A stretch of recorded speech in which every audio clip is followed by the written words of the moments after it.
How can a man who wrote such passionate music have had such an apparently limited love life? We'll never know whether he slept with Delphina or any of the other singers in his life, but there's no doubting the attraction they had for him. Much is made of the importance to Chopin of singers in his life. Relatively few of the singers that he mentions and admires are men. The vast bulk of them are women. And I think there was something about the woman's voice and also the woman's singing as a means of Chopin being able to approach that woman, because he was basically quite shy. In fact, he was basically very shy. And I think in a strange way that women singing, can I be so coarse as to say, turned him on?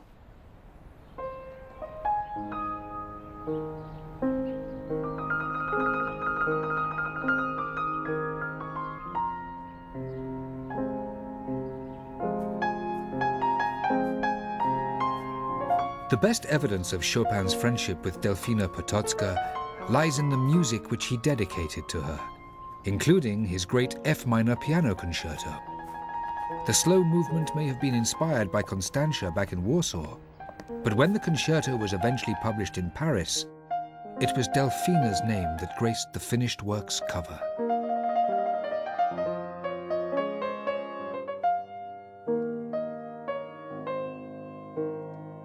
Because of his reputation in the salons, Chopin was in great demand as a piano teacher, and this became his principal source of income.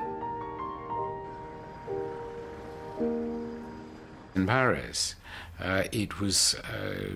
music had become the ultimate form of art for not just the moneyed rich, at the head of whom stood the great bankers such as the Rothschilds, but also of the highest aristocracy, who all sent their daughters for lessons to Chopin at unimaginable prices. He seems to have made very good money from that, and good enough money that after a year or so of teaching piano, he could start teaching piano in his own apartments once he'd moved to the Rue Chaussée-d'Antin, which was one of the most fashionable roads to be on in Paris at the time. Chopin seldom talked about the composition of his music, but there are many highly revealing accounts of his approach to playing and teaching the piano. Yes, Chopin did encourage his pupils to sing with the fingers. He introduced a new kind of technique in which the fingers were not surrogate hammers, but in which the hand and the arm and the elbow and everything came into play as a kind of choreography of the entire arm. He treated the hand as a cast of characters, just as he treated the scale as a cast of characters. And his favorite singing finger was the third, this long finger. And how did that sing best? Because he used it as the center of a kind of stroking mechanism. And with Chopin, I've adapted this into my own teaching. I liken it to the stroking of a lion's mane. He did not come down from it above. He did not go tack, tack, tack, tack. He kept saying in his teaching all the time, facilement, facilement, easily, easily. Well, he wrote, his etudes are simply about as difficult as music gets. I mean, they are unbelievably difficult. And his motto was souplesse avant tout, suppleness before everything. And one astounding thing about these incredibly difficult Chopin etudes is that the testimony of his pupils repeatedly says that he made it easy, that what they had thought was insurmountably challenging became natural and easy. Now, this is really something I would love to have had lessons with him. Who wouldn't?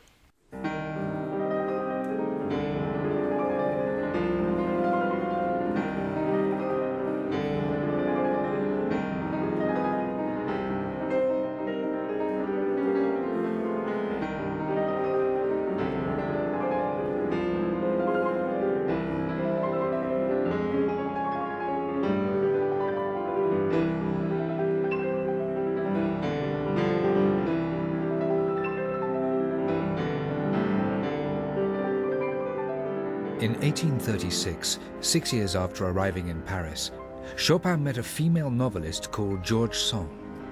Sand, at 33, was 6 years older than him. A famous bohemian, a political radical, she often dressed in men's clothes and, most notoriously, smoked cigars in public. Sand fell passionately in love with Chopin, and gradually over the next 2 years, he was seduced.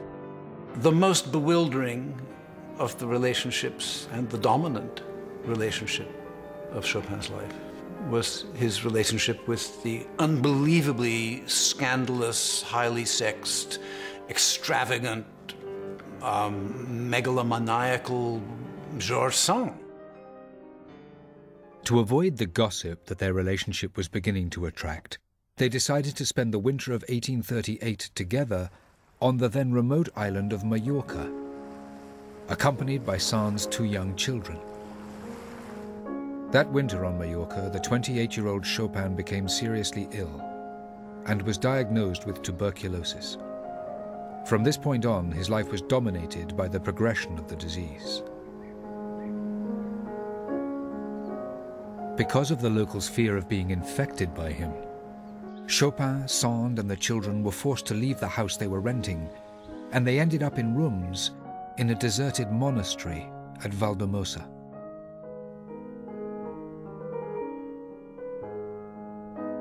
Chopin wrote to a friend with his typically waspish humor, "I have been as sick as a dog these last 2 weeks. I caught cold in spite of 18 degrees of heat, roses, oranges, palms, figs, and 3 of the most famous doctors on the island. One sniffed at what I spat up. The second tapped where I spat from. The third poked about and listened to how I spat it. One said that I had died, the second that I am dying, the third that I shall die." Despite his illness, during his time on Majorca, Chopin completed one of his greatest collections of work, the Preludes, 24 short, poetic masterpieces for piano.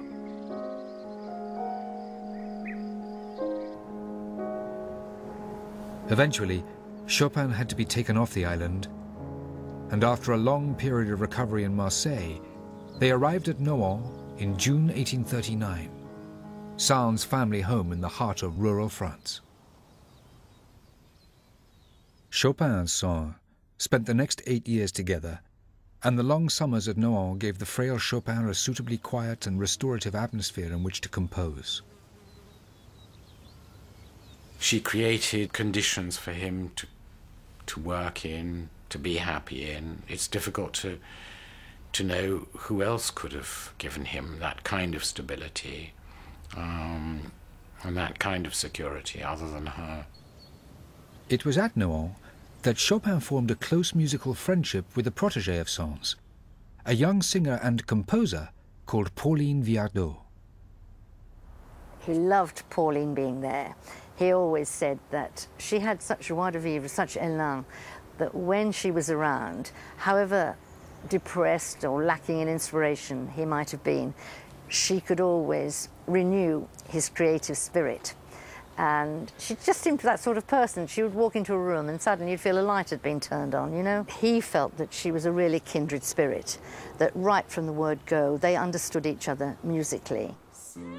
One of the most rewarding aspects of their friendship was the way they fed one another's musical composition. This song is a setting of one of Chopin's mazurkas, his short Polish-style pieces, arranged and set to words by Pauline.